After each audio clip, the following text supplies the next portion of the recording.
Alright folks, buckle up because this one's a wild ride. We're about to delve into the dark and twisted world of one of the most chilling serial killers in modern history. We're diving into the twisted world of Israel Keyes, a serial killer whose crimes would make your skin crawl. His methods were as cold and calculated as they come, and his ability to evade capture for so long is nothing short of terrifying. This wasn't your average psycho. This dude was methodical, he was organized, and he was straight up terrifying. Keyes had a chilling precision to his actions, almost like he was following a dark, twisted playbook. Keyes was like a ghost, drifting across America, leaving a trail of bodies in his wake. He moved silently, striking without warning and disappearing just as quickly. No specific victim profile, no clear motive, just pure, unadulterated evil. His randomness made him even more dangerous as no one could predict his next move. He'd snatch people from all walks of life, making his crimes even more unsettling.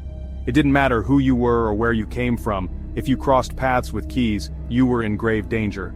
It's enough to make you wonder, who's lurking in the shadows? The thought that someone like Keyes could be out there, watching, waiting, is enough to send chills down your spine. What made Keyes so terrifying was his randomness. He didn't follow any patterns, making it nearly impossible for authorities to track him down. He didn't discriminate. Young, old, man, woman, it didn't matter to him. Everyone was a potential target, and that unpredictability was his most dangerous weapon. He was an equal opportunity nightmare. His victims were chosen at random, making his reign of terror all the more horrifying. He'd travel thousands of miles, meticulously planning his attacks, burying kill kits like some twisted treasure hunt. These kits contained everything he needed to carry out his gruesome deeds, hidden away in various locations across the country.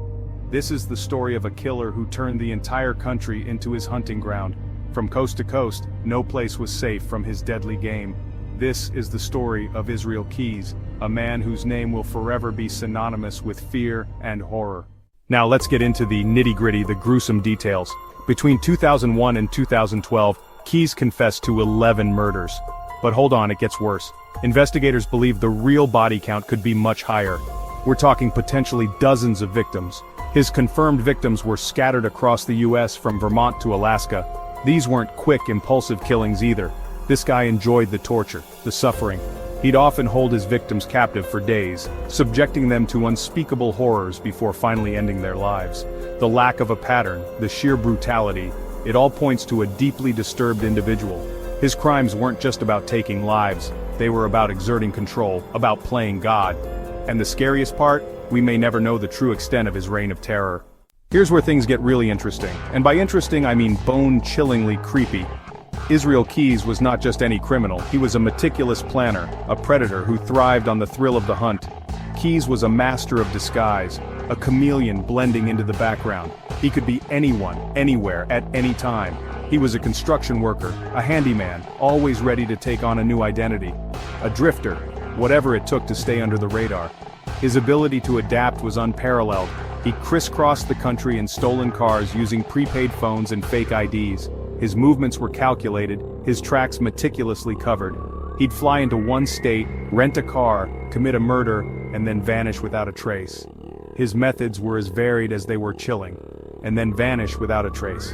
It was as if he evaporated into thin air, leaving no clues behind. It was like he was playing a twisted game of cat and mouse with the authorities always staying one step ahead. And for years he was winning. The frustration among law enforcement was palpable, they were chasing shadows.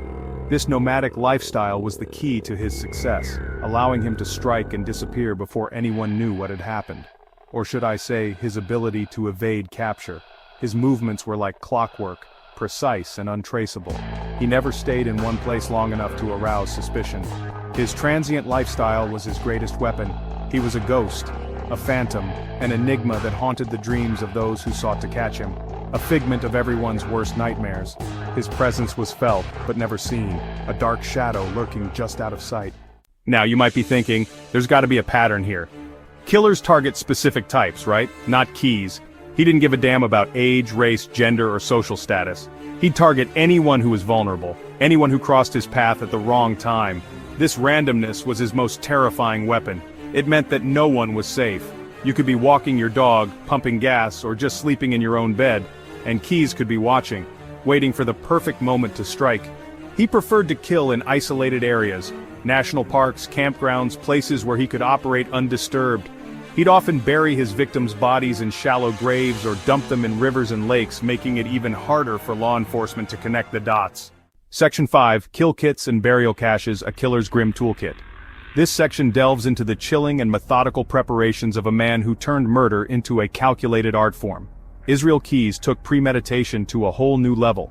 His approach was not just about the act of killing, but about the intricate planning that went into each crime. We're talking about a guy who planned his murders with the meticulousness of a surgeon. Every detail was considered, every tool carefully selected and placed. He'd bury kill kits, duffel bags filled with weapons, ammunition, and other tools of death. These kits included duct tape, shovels, and other items that could be used to subdue and dispose of his victims. You name it, all across the country. He strategically placed these kits in various locations, ensuring he was always prepared. These kits were like grim lottery tickets, just waiting to be cashed in.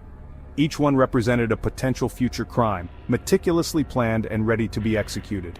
He'd often rent cars weeks in advance, ensuring he had a means of transportation that couldn't be easily traced back to him. Stashing them near airports for quick getaways, he created a network of escape routes that spanned the country.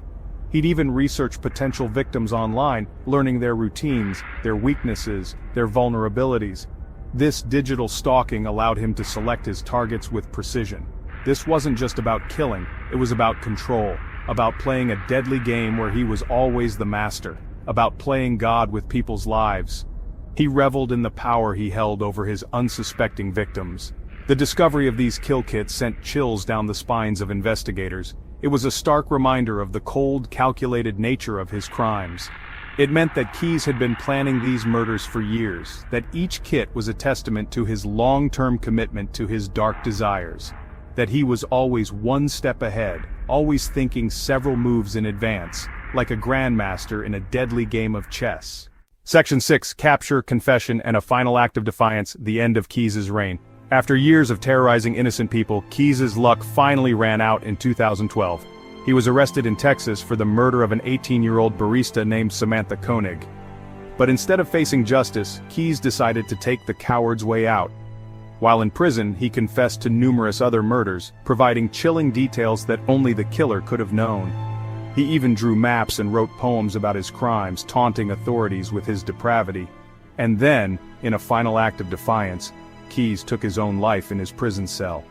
He slit his wrists with a razor blade, leaving behind a legacy of fear, pain, and unanswered questions. Section 7. Inside the Mind of a Monster, Unraveling Keyes' Motives. So what drove Israel Keyes to commit such horrific acts? That's the million-dollar question, the one that keeps investigators and armchair detectives up at night. Some experts believe he was a psychopath, incapable of empathy or remorse. Others speculate that Keyes was driven by a deep-seated hatred of humanity, a desire to inflict pain and suffering on the world. The truth is, we may never truly understand the depths of his depravity. Keyes himself offered few clues, often contradicting himself or refusing to cooperate with authorities. He seemed to relish in the mystery, in the knowledge that he was taking his secrets to the grave. The echoes of unsolved cases. Did Keyes claim more victims? With Keyes' death, many unsolved murders were re-examined, hoping to find a connection to the elusive killer. Could this be the missing piece of the puzzle? Could this be the break they've been waiting for? Law enforcement agencies across the country began poring over cold cases, looking for any similarities to Keyes' modus operandi. The randomness of his crimes, combined with his extensive travels, made him a suspect in countless disappearances and murders. While some cases have been tentatively linked to Keyes, many remain unsolved. The true extent of his killing spree may never be known, leaving a chilling question mark hanging over countless families still searching for answers. A legacy of fear, the impact of Keyes' crimes, Israel. Keyes' crimes left an indelible mark on the American psyche. He became the boogeyman, the monster lurking in the shadows, a stark reminder that evil can take many forms. His ability to blend in, to appear normal while harboring such darkness, shattered our sense of security. His victims' families were left to pick up the pieces, forever haunted by the knowledge of their loved ones' suffering. The randomness of his crimes instilled a sense of fear that extended far beyond those directly affected. Keyes' case served as a wake-up call, a reminder that evil can lurk in the most unexpected places. Lessons from a nightmare. The importance of vigilance and collaboration. As with any tragedy, there are lessons to be learned from the nightmare of Israel Keyes. His case highlighted the importance of vigilance, of being aware of our surroundings and reporting suspicious activity. It also underscored the need for collaboration between law enforcement agencies. Keyes' nomadic lifestyle allowed him to exploit jurisdictional boundaries, making it difficult for investigators to connect the dots. In the wake of his crimes, many agencies have implemented new protocols for sharing information and coordinating investigations, hoping to prevent another Keyes from slipping through the cracks. Conclusion: the haunting enigma of Israel Keyes. Israel Keyes remains one of the most enigmatic and terrifying serial killers in American history.